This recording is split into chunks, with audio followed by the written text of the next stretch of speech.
मुहतरम दोस्तों, शहाब नामी इस शख्स को आप बखूबी जानते होंगे और जानेंगे भी क्यों नहीं, क्योंकि शहाब सोशल मीडिया के हर अकाउंट पर तकरीबन 3 महीने से छाए हुए हैं। दोस्तों, अगर आप शहाब को इंस्टाग्राम या यूट्यूब पर देखते होंगे तो आपको मालूम होना चाहिए कि तकरीबन 20 दिन से ज़ायद हो गए हैं शहाब पाकिस्तान वाघा बॉर्डर से 14 किलोमीटर दूरी पर काफ़ी दिन से ठहरे हुए हैं। दोस्तों, जैसे ही लोगों को पता चला कि शहाब 20 दिन से एक ही जगह ठहरे हुए हैं और निकल नहीं रहे हैं, तो लोगों के जहन में अजीब अजीब ख्यालात आने लगे।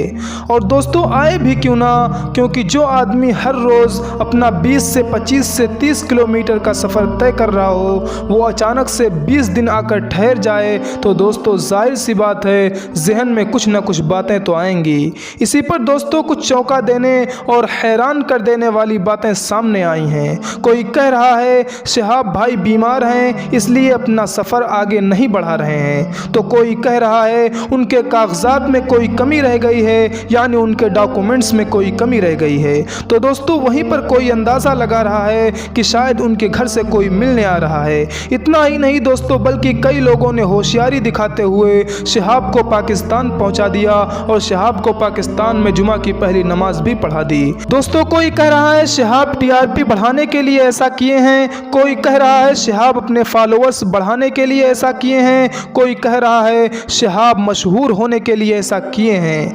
दोस्तों, इस बात का खुलासा हो गया है, ये बात दोस्तों खुलकर सामने आ गई है और दोस्तों ये बातें चौंका देने वाली और हिला देने वाली हैं। दोस्तों, सबसे बड़ी खुशी की बात तो यह है कि शहाब भाई 3000 किलोमीटर से ज़ायद का सफ़र तय कर लिए हैं और जितनी कंट्रीज़ आएंगी सबसे ज़्यादा दोस्तों हमारे इस मुल्क में शहाब को चलना है।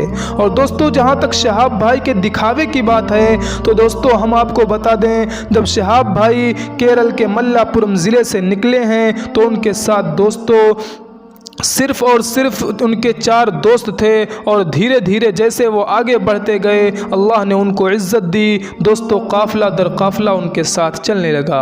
और दोस्तों, सबसे पते की बात तो यह है कि हज़रत मौलाना उस्मान रहमानी लुधियानवी से शहाब भाई ने कहा, जब तक मैं पैदल हज न कर लूँ मैं अपने घर वापस नहीं जाऊँगा। दोस्तों, इससे पता चलता है कि वो मुखलिस होकर और खालिस दिल के साथ और जज्बे ईमानी लेकर मक्का मुकर्रमा जा रहे हैं। और हो सकता है दोस्तों ये अल्लाह पाक की तरफ से आजमाइश हो, क्योंकि शहाब जो काम कर रहे हैं दोस्तों वो बहुत बड़ा काम है, क्योंकि इतना आसान भी नहीं है दोस्तों पैदल हज करना, यानी 8640 किलोमीटर का सफ़र पैदल तय करना। तो दोस्तों हो सकता है अल्लाह ने आजमाइश के लिए शहाब को रोका हुआ हो और अल्लाह चाहेगा तो दोस्तों जल्द अज जल्द उनको वीज़ा मिल जाएगा और वो पाकिस्तान, ईरान, इराक़ और कुवैत होते हुए मक्का मुकर्रमा इंशाअल्लाह पहुँच जाएंगे।